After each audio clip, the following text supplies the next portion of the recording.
Are you facing gazebo crash issue on adding doors or windows to your building model?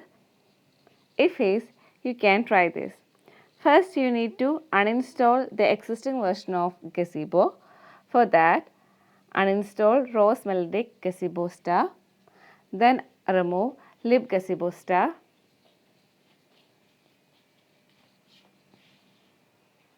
Then remove gazebo-ros, or you can try removing Gazebo 11 common. So once this is completed, you can start installing a supporting Gazebo version using this command. It will take some time. Once it is installed, you can see the version, and then by typing Gazebo, you will be able to create an empty world. Using Building Editor, make a building, try adding doors and windows to it. So you can see that now the issue is solved.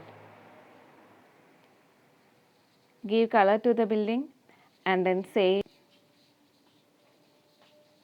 So thank you.